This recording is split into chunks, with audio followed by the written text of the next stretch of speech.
From NBC News, this is Today with Matt Lauer and Meredith Vieira. Live from Studio 1A in Rockefeller Plaza. We're back now at 8:43, and this morning on today's Fountain of Youth, fearless boomers starting over. Despite the dismal economic news, millions are making a go of their own businesses, and about half of those self-employed entrepreneurs are baby boomers. Jean Newell is a self-proclaimed boomerpreneur who launched her own successful business, and CNBC's Sharon Epperson is a personal finance expert. Ladies, good morning. Good morning to both of you. Good morning. Good to see you. Good news out there. There are a lot of boomers who are taking these troubled times and they're turning them to their advantage, aren't there? And they've been resilient for years. Boomers have been the largest group of self-employed people in this country for the past 8 years at least, and probably longer. And so they're really, really resilient in this economy. Are people, though, getting into this? Are they starting their own businesses because they're living out a lifelong dream, or they're simply necessity is the mother of invention? They've got nowhere else to go. They're getting laid off. I think a lot of it is that they're getting laid off and they're forced to become self-employed. But the other part is they may have always had an interest and want to take what they've been doing perhaps in corporate America and turn it around and figure out how they can make money doing something that they're so passionate about. Jean, give me the crib notes on your story here, because you have a product. You had this great product in mind, but what were your personal circumstances when you decided to launch this business? Strictly out of necessity. I was in real estate and I was juggling 5 electronic devices all day long, in and out of cars in the office. And after the second time during the morning I had to call my own cell phone to find it. Right. I said there's got to be a better way. And the first steps in starting your own business, especially during these economic times that we're all living through, how scary were they? Very scary. But then what alternatives do you have? I'm almost 62 years old, and I found out that it's very difficult finding another career. You created this utility pouch, and you've since gone on to another generation of them. How did you fund the initial enterprise?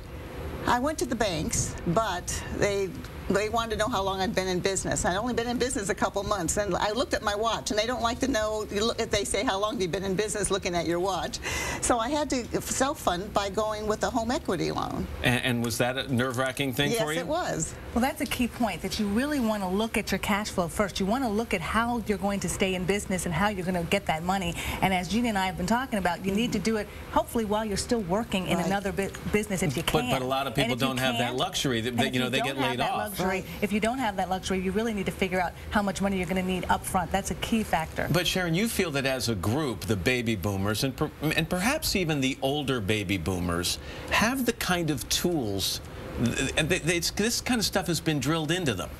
It's absolutely true. I mean, they have already seen a lot of peaks and valleys in their own career, whether they have changed careers or whether they're in this particular industry. And so they know that there have been times when consumers have cut back on spending. They know that there have been times when they've had to lay off people or they've been laid off and what that means, and that credit is tight right now, and they know how to overcome it. But they're not overly optimistic. They're not so optimistic that they're oblivious to the current economic climate. American Express Open did a survey. They found 40% of boomers realized that this economic climate is going to be negative for their business, but they've been through enough to know how to overcome that. Jean, you got a big break. You took your product and QVC accepted your product. Yes, that's like a business in a bottle right there. All of a sudden, you're launched.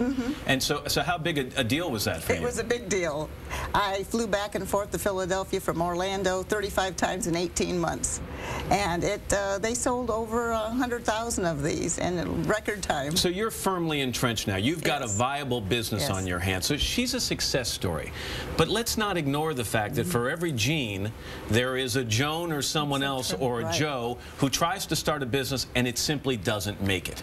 Right. What do you say to they try again? Well, you do have to try again, and you have to actually have think strategically and have a plan A, B, C already mapped out. So if this particular business fails, what's the next one that you want to do? Or if you decide all at once you're so enthusiastic, you're going to open 2 or 3 stores, but you realize the foot traffic is really only at that one location. Right. Shut down the other ones and stick with the one that is doing okay and build that business. You really have to concentrate and think strategically. You also have to be able to have a network of people around you. If you don't have the the expertise, know who you can go to, and a lot of boomers are great at that. They already have that figured out. Be flexible. Know that you're going to have to change with the times. Know that you're going to have to retool your operation, and then have an exit strategy as well. Right. You can't continue with this business forever. Know when you're just going to cut loose. You got to know your product. In Jean's case, it's this utility pouch. Some people, though, they are their product. Right. They're marketing themselves. Right. Marketing a service is terrific, and the one thing that boomers have figured out, even more than small business overall, is they're going to stick with that